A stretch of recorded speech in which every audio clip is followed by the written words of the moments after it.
everyone, welcome back to another video. My name is One of One, but you can call me Seven. And we just finished the first episode of Witch on the Holy Night. I believe that, yeah, we saw that it was separated into they're gonna be breaks in between each chapter, as it were. And so we've got our whole setup. We've got our two main characters. We've got their dynamic. We have met Alice, Alko's roommate in the mansion, which it is her family's mansion. I believe that's the idea because she has the same last name. And now we just need to see where they take this story because they've done a lot of atmosphere and set dressing and all of that stuff. Now we need to see how they move it. So let's go see. 2. Little happening of last night. Oh, this really gives me Steins Gate vibes now. Look at this. This is sick.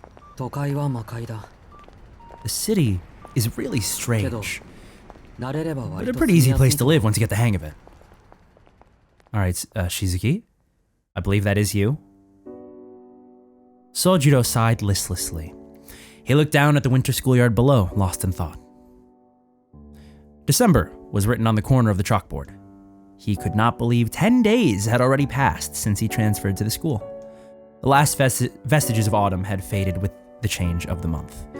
The trees were all but barren, and the ground below them a mat of fallen leaves. Is it just me? Does this remind you guys of Minecraft?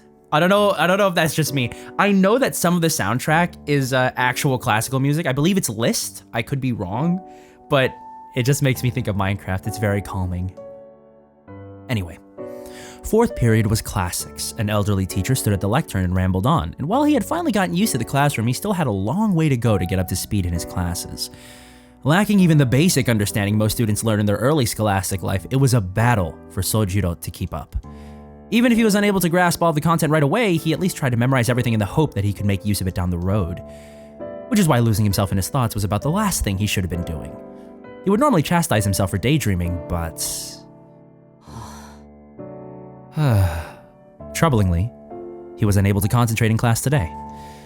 Sojiro could not place the source of his lack of concentration. It could not have been the winter in the city, much milder than in the mountains. Neither was his part-time job particularly tiring. He was not any more physically fatigued than the average student, so that couldn't be it either. Others might conclude that it was because the courses were boring, but that seemed off the mark too. Sojiro did not share his classmates' opinions about their classes. On the contrary, he rather enjoyed his class time. No, his frame of mind was not to blame either. Trying to figure out what was wrong only made him more depressed. What's wrong with me? It's not like me to be so distracted. He scolded himself and turned his attention to the chalkboard. The rhythmic ticks of the chalk were sending him into a slumber, but he somehow managed to resist their lullaby. That is a really good sound, and yet he was still unable to focus on the class. Ugh. Sojiro reflected silently as was his custom and sighed inwardly. Deep down, he knew the real source of his agitation. The events of the previous night were the only thing it could be. Oh? Is our girly pop involved? With the chime to signal the end of class, the teacher bowed and exited into the hallway. To see him off, the 30 or so students all stood up from their desks. Oops, can I go back real quick? Hold on, oops, no, sorry, hold on, I'll fix it, give me a sec. The clock, which had seemed to slow dramatically around 11:30, now struck noon. The tension seemed to fade from the room all at once, and the release from a difficult lesson was the start of lunchtime, the highlight of school life. Misaki High's cafeteria was not particularly known for its quality of food. Complaints that the quality was below that of a private school went unheeded, and the same unique flavors appeared on the menu each and every day. Private school prices, coupled with subpar quality, led the majority of students to opt for box lunches instead. Sojiro's Class 2C was no exception. The boys muscled as many as 10 desks into what resembled a long dining table. Conversely, the girls divided themselves into smaller tables of 2 or 3 desks with practice ease. Oh, I see what's happening. It's auto playing. Hold on. Conversely, the girls divided themselves into smaller tables of 2 or 3 desks with practiced ease and started chatting within their cliques.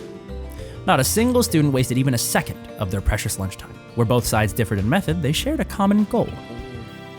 Sojiro was struck dumb by the efficiency of the transformation, even after 10 days. He was unable to keep pace with the rest of the class and remained seated where he had sat during the previous period. Hey, Shizuki, get over here. The voice came from the large makeshift dining table near the window. Whoa, who's this fella? Hosuke Kinomi, was beckoning him over while leaning back in his chair in a way that looked like he could fall backward at any second. He was regularly shot down by others in the class for being lazy and crass, but his earnest nature kept him from getting on anyone's bad side. Though something could be said for not being so forthcoming all the time, too. Time's wasted, man. Let's eat. I got a bunch of leftover spring rolls from yesterday, but when my dad saw him, he told me I shouldn't waste them. So that's the only thing I've got. Damn. It seems his endgame was to find someone who might take pity on him and trade him for something better. The two of them worked at the same restaurant, so he was one of the few people Sojiro knew before starting school. He was also the reason Sojiro was able to learn the true meaning of the phrase, can't live with him, can't live without him. Is he talking about girls? Oh my god. It's a long-awaited canned food festival today. So we're really going through with this? We're absolutely sure we want to do this? You bet your ass we are. Sure, this stuff is processed to hell, but all the canned crab you can eat? This ain't no sardines in a can, dude. Is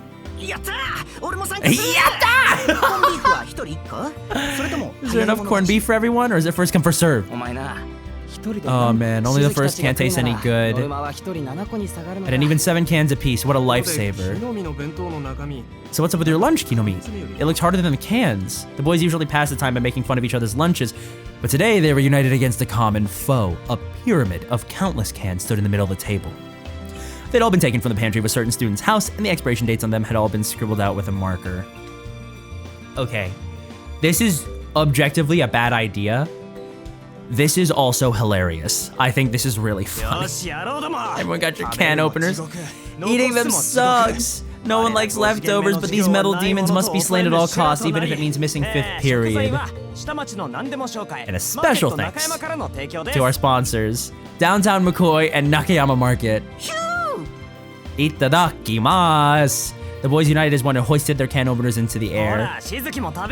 Eat up, Shizuki. I'm not interested in being your taste tester. Come on, man. And besides, at least half of those cans are past their expiration date. Live a little. Quite an inexplicably excited group of guys. Though real motivation seemed to be to spread the pain, which is so true. So true. It's very real. Yeah, that makes sense. But moved by their energy and conceding defeat, Sojiro got up from his seat and joined them. And before he could... Oh, girly pop, girly pop, girly pop. Oh, they won! Another interested party joined the fray. A girl with short but stylish hair had called out to him. She had also tried to get Sojiro to join the track and field club several days earlier. Thanks for the offer, but I'd rather not, he answered with a troubled look on his face. On their table was nothing but a pile of fruit Sojiro had never seen before. You don't like papayas? We've got mango coconut if you want something else. And don't tell anyone, but we've even got a Yubari melon. Holy shit. Dude, come on. You've seen mangoes? Or coconuts? I mean, I'd eat a mango. Hell yeah. The members of the fruit group pumped their fists in unison at that last delicacy. Coconuts. Can you even eat those? I'd like a mango if you have any extra. Niku! Meat! Ain't anything else is just gonna make you weak. Sojiro couldn't keep track of all the voices flying across the room. Poor kid. It's a lot of sensory overload for him, I'm sure of it. Nothing good will come out of either of these choices. My man, you have hit the protagonist route. You've got your 2 dialogue options, and it's gonna drastically change how the rest of your time in high school is, obviously. That's how that works. We know that there's no other way it could happen. That being said, he found it difficult to refuse them outright. His tendency to accept others' goodwill at face value occasionally left him frozen with indecision. Not accustomed to regular human interaction, he was unable to judge when it was or was not appropriate to turn someone down. Someone tapped the lost little lamb on the shoulder. Oh! Who's this guy? If you get involved with every idiot who invites you to do something, you'll mess up your whole life. It's okay to turn them down, you know. You guys, stop trying to lead this good soul over to the dark side. An inappropriately loud voice echoed throughout the classroom from behind him. Ooh! Vice President? Oh boy! Sojiro turned around to see a boy about a head taller than him. His long hair, while unkempt, had been brushed back, giving it an appealingly windswept look. I agree with this. Normally hairstyles like this don't really do that well, but for him, it works because it's not all neat and tidy. Doesn't make him look like, you know, I'm a vice president. His attractive features belied the contempt for the classroom his eyes carried. Unlike the perpetually dopey-looking Sojiro, he was an extremely attractive boy, capable of captivating anyone who so much as glanced at him. In most cases, such a boy's presence would be met with awe and respect. However... Oh look, our mighty vice president has graciously decided to pay us a visit. I thought you were going to take up residence in the cafeteria so you wouldn't have to see our stupid faces anymore. Oh, Ryo-sama? Oh wow, he's really giving it to him, giving him the 1-2. You're slumming where the commoners eat gruel from their troughs. Shouldn't you be sipping tea with the babes from Class A? Why don't you leave Shizuku alone? First Lady Aoko has it in for him, and now His Highness too. What could he have done to have earned the attention of such royalty? Yeah, he's never broken any rules. Well, the rules of the school, at least. Tsukiji really switched teams after Aozaki rejected him? Well, is he saying Tsukiji as in she's saying Shizuki's name wrong? Like she doesn't actually know his name, or is... I forget if we already got this guy's name, Vice President. I can't remember. They continue to give him a hard time. Sojiro could not help but feel sorry for him. The class vice president, on the other hand, showed absolutely no reaction whatsoever. He glared at them with a bored look and simply raised his voice. Damn, I like this guy's voice. You freaks should get some new material. Why just spend your time more productively for once, like helping with a special winter cleaning team. Yeah, you heard me. Only one student in the entire school has signed up so far. Having all of Class C with us would be a huge help, but I guess you want me and Aozaki to do all the work. Damn. The menacing growl in his voice contrasted greatly with the boys' well-constructed looks. Both Team Canned and Team Fruit's words were doused like a fire being smothered. This was partly due to their fear of the boy, but mostly due to their fear of the special winter cleaning team. Yes, the special winter cleaning team. Joining meant spending part of your winter break cleaning up the old school building and mountainous rear courtyard that had been neglected by the previous two student councils. It was a form of legalized torture that could potentially ruin 3 whole days of your winter break, and forget about any compensation in the form of extra credits. No, it was pointless volunteer work for a student council project. It was practically a miracle that they had found even a single volunteer. Yeah. Sorry, we're clearly not fit enough. Yeah, that's it. That stuff takes conditioning. We'll just eat our canned food in the corner now, okay? We're anemic, and we don't need this. If we don't need this fruit, we'll die. That and we already have plans, or something like that. Damn. All the students but one scuffled away. Much better. Lunchtime is best in silence. I'm tired of people complaining that you guys make even more noise than the freshmen. Get it together, you losers. Sheesh. The mob meekly scurried away. Sojiro turned to join them, but as he did... Hold on, Sojiro. You're with me. The hand on his shoulder held him in place. Who does the student council think they are anyway, barging into our classroom to lecture us on table manners? Kinomi cursed him under his breath to his friends the second the vice president turned to go. What was that, Kinomi? Oh, you want to become our second volunteer? Perfect! I'll make it the best winter vacation you've ever had. The vice president must have heard everything Kinomi said because he gave a thumbs up before figuratively jabbing it in his eye. Is this guy for real? This is voluntary, isn't it? It ain't voluntary if you gotta force people to do it, am I right? The problem child of Class C laughed merrily. That was yesterday. The school has since accepted the president's proposal that council members be able to forcibly enlist students for participation. That's messed up! And recommendations by the president and vice president are ironclad. Refusing them means breaking school rules in addition to facing Aozaki's wrath, which let me tell you now, I won't be able to stop. You're hanging me by my balls here. This is extortion or blackmail or something. Kinomi's terrified shrieking continued behind them as the vice president Sojiro left the classroom. So first off, I need to know what our vice president here. I need to know what his relationship is like with Aozaki, because if I remember correctly, I don't know if this is, maybe it's just different on a school by school basis, but I imagine that he was appointed by Aozaki, right? So they're all second years, I presume, again. And she's got a reputation. First off, she lives in that mansion, so you know that's scary enough. But secondly, she's like, you know, kind of like an ice princess, Kaguya, if you will, from Kaguya-sama Love is War. People are like scared of her. She never smiles, supposedly. I mean, she doesn't have to smile, but like, the fact that she doesn't smile at people, people are like, and now we've got this guy who also seems to have taken an interest in Sojiro, which is really interesting. So I'm just really curious about the dynamic there. We'll have to see what it's like when they do inevitably interact. Let's see, what have we got next? We've gotten a peek into Sojiro's school life. Sorry, I thought I heard something. What am I going to do with you, Sojiro? With me? Aren't you busy with other things, Vice President? Is this the student council room? Yeah. Misaki High Student Council had the use of 2 rooms. One was a large office specifically made for the student council, and the second was an archive room, one used as a preparatory office for math courses. As the latter of the two, the walls were lined with densely packed shelves, making an already cramped room seem even more confined. For this reason, it served more as a private refuge to the student council. The 2 students sat across from one another. Okay, here we go. So she didn't get our boy's name wrong. This is his name, Tobimaru Tsukiji. He was the son of the chairman of Misaki High School and the vice president of its school council. Like Sojiro, he was in his second year and first met the transfer student a week earlier when the task of looking after him was dumped onto the student council. I told you to stop calling me that. People may as well call me the president's dog, the shit I have to take from her. As self-deprecating his words were, he hardly seemed dissatisfied with the arrangement. He took a snack from his pocket and grimaced at it before taking a bite. The 100-calorie energy bar sacrificed flavor for efficacy, but somehow not enough to prevent him gnawing on it like a piece of jerky. Yeah, man, being a dog isn't exactly a good thing. I'm just gonna come out and say it right here. Sojiro sat in the chair with a concerned look on his face. What's wrong with dogs? Dogs aren't good. I mean, it's a bad comparison in the first place, but dogs are way scarier. You grew up in the mountains and you're still afraid of dogs? I'm afraid of most animals, but dogs are in a class of their own. A pack of wild dogs is particularly terrifying. They're as tenacious as they are fast. No matter where you run, they'll chase you as long as there's still life left in them. Sojiro opened his lunch as he spoke, and inside the bright green cloth, 3 beautifully made triangular rice balls. Oh my. Would you look at that? Look at what? What do you mean? Oh, nothing. Just that those are some special-looking rice balls you've got there. Is that a good thing or a bad thing? I'm trying to compliment you, you idiot. Sojiro was always confounded by phrasing that could be interpreted in multiple ways.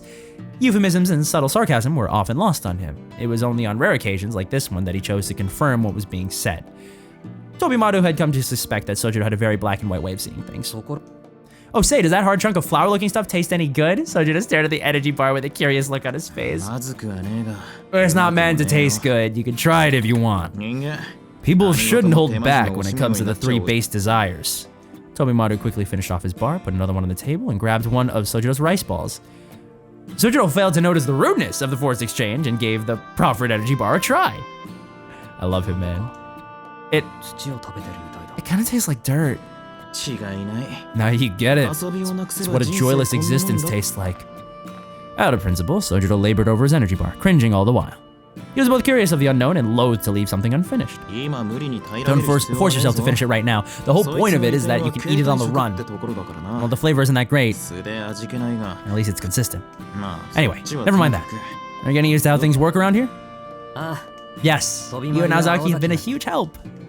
Tobimaru turned his eyes up to the ceiling, unable to handle Sojiro's carefree smile. As absent-minded as Sojiro might have been, his expressions were nonetheless incredibly earnest. It was like a poison to someone as self-absorbed as Tobimaru. Now I know why Aozaki goes so out of her way to avoid him. Took a bite from the rice ball to steer himself away from such thoughts. Though now cold, the rice had managed to maintain its freshness, startling Tobimaru. Huh? Wait a sec, I'm the one that has your back. Or I'm the one that has your back, you know that, right? Aozaki told me you were too annoying to deal with.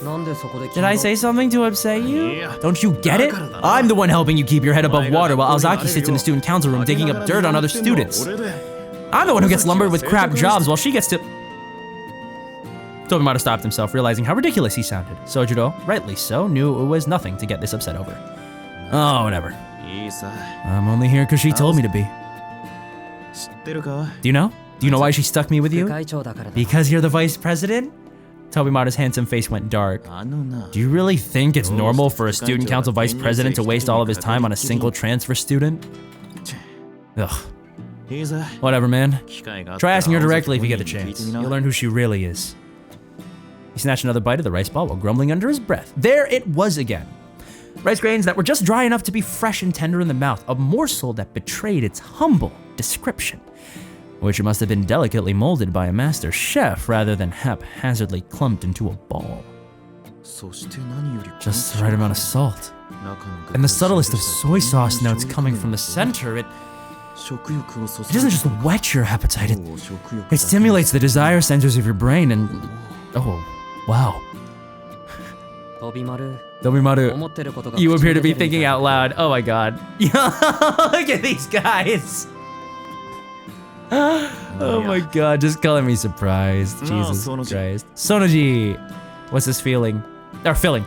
It's only natural to inquire about the unexpectedly delicious bite. He had been nibbling around the edges and had not yet reached its center.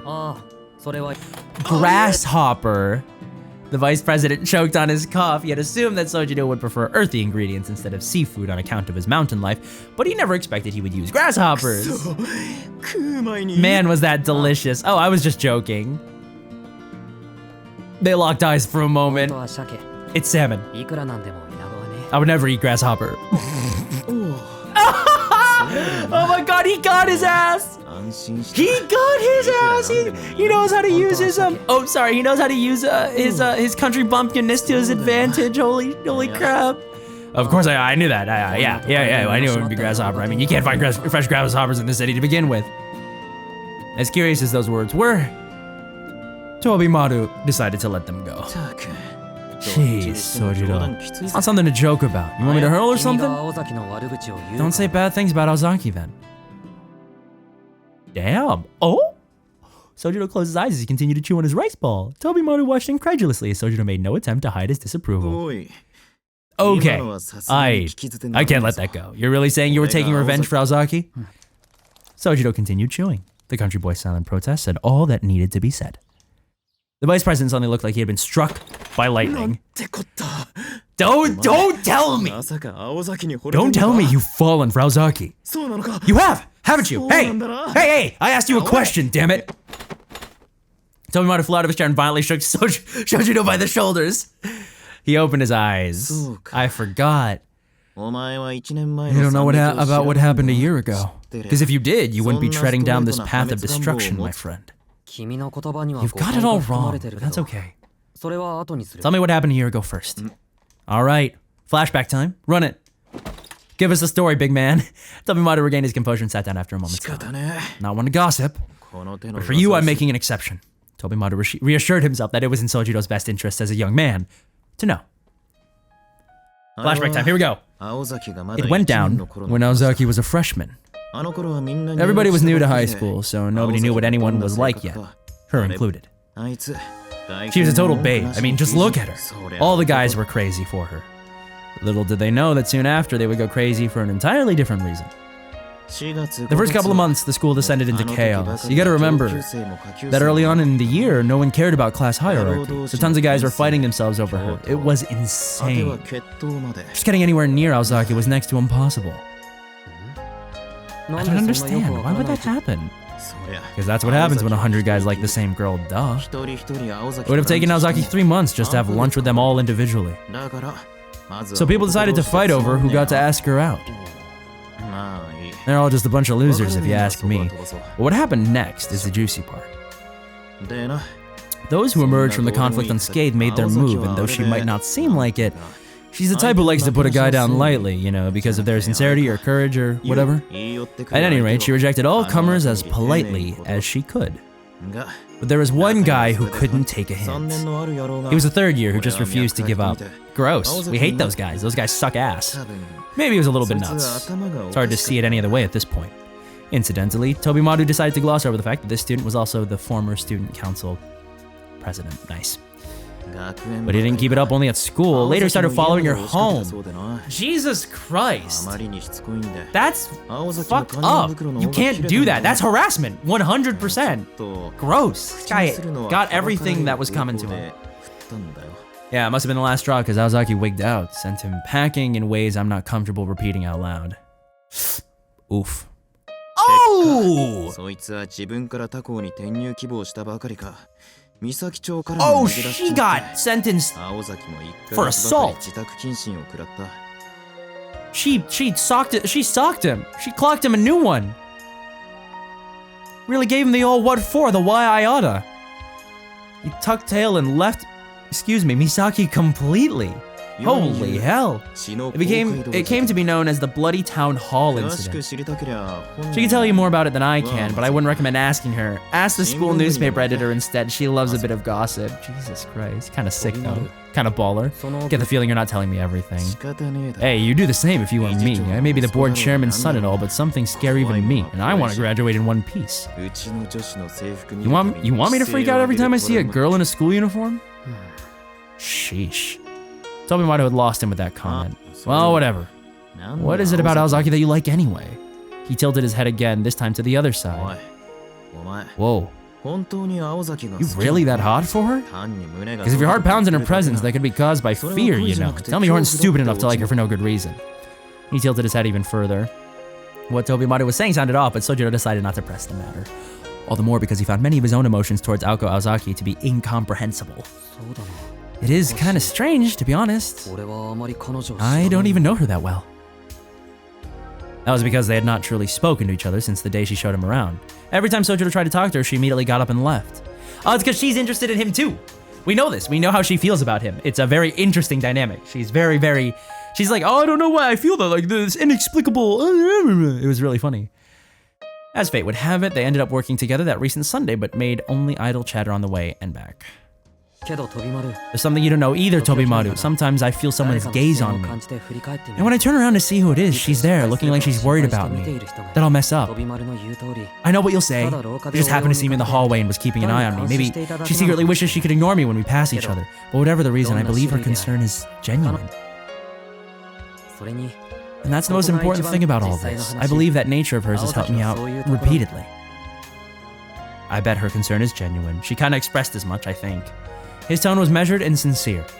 Tobimaru sighed with a tinge of regret.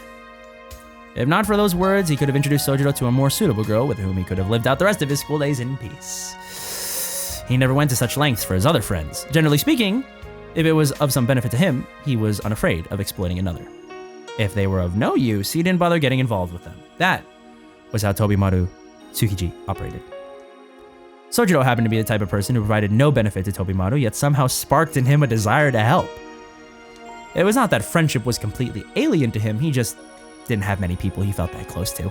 So if Sojiro had really fallen for Aoko, it was not his place as a friend to try to change his mind. Yare. I guess it's true that love knows no reason. I wouldn't say there's no reason for it. I can think of at least, or one of least. I thought she was beautiful the moment I first laid eyes on her. Aww. Tobimaru's shoulders slumped. After all that, you just like her for her looks? Listen to yourself, Sojiro. What's wrong with appreciating beauty? I don't think there's anything wrong with judging someone by the physical appearance they worked hard to create. That sounded like a sophism to Tobimaru, but he had no counterpoint to offer. Oh, what did he say? I get it, I'll let it go. It's none of my business who you go after anyway. Now, Tobimaru was mistaken about one major point during this whole conversation, namely that Sojiro was not head over heels in love with Aoko and hoped to go steady with her. He merely liked her as a person. Nobody could have foreseen the massive calamity that would be caused by this simple misunderstanding. Yes, he's not in love with her, not head over heels in love with Aoko, and hoped to go steady with her. He just liked her as a person. One piece of advice for you. Just because Ozaki fights with someone doesn't mean she hates them. Just because she's nice to someone doesn't mean she likes them. I'm a prime example of that. He spoke with a pained sigh as if opening old wounds from the past. I see. What happened? Long story short, she used to be really full of herself, and I once tried to hit her. Whoa! The hell? Don't hit other people! The fuck? So you've been working in the student council with her for a year at that point and saw her more like a fellow soldier in the trenches than as a girl.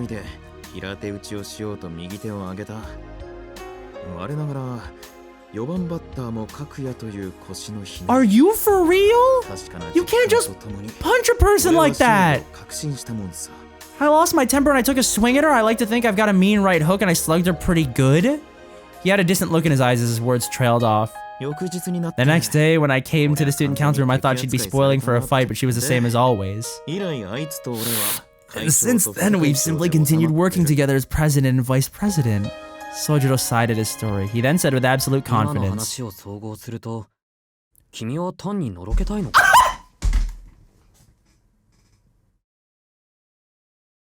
Brother, hold on. This is so wild. How do you have a concept of that? And how did you get that? How did you go from there to... I'm flabbergasted by this. I truly am. So you just wanted to brag about how close you two are? Clearly, he had missed the point entirely. Are you kidding me? How in the hell do you come to that conclusion after hearing a story like that? I'm telling you that from that day forward, I could never see her again as a woman. Okay? Jesus Christ. Tobimaru revised his opinion. Sojiro was something of a simpleton, but there was a quality to him that Tobimaru could not quite place. Just take it from me. Her standards are anything but normal. She won't like you for being nice to her, and she won't hate you for being mean to her. That's the kind of princess she is. Sojiro answered that he would keep it in mind as he looked to the clock. They had been talking for a while, and lunch was almost over. Anything else he wanted to discuss? Didn't want to discuss anything in the first place. Why had Tobimaru even brought him here in the first place? Sojiro tilted his head in wonder, but shook it off to deal with the more pressing matters at hand. Could you stay a little longer? There's something I wanted to ask you. Tobimaru sat up straight, having never seen Sojiro's face look so serious before. He set aside his rice ball and cleared his throat. It's about something that happened yesterday. He spoke solemnly and as carefully as possible. He recounted what had occurred the night before. Okay. I have a feeling that this is gonna be spooky and scary and like oddly serious. They really brought the mood down, huh? But I think that this might be a good place to end it, just on a nice little cliffhanger there. I'm wondering if these episodes should be shorter or longer. You guys tell me what you prefer, because I think like a 30-minute episode is kind of nice, digestible. 40 to 50 minutes can be a bit long. I think it just depends on the content of like what's actually happening in the plot. But I think I'm going to try and end it here. We'll see how you guys feel about it. So I hope you guys enjoyed that. I definitely did. And I will see you guys in the next video. So for now, have a good rest of your day, and I will see you soon. Bye!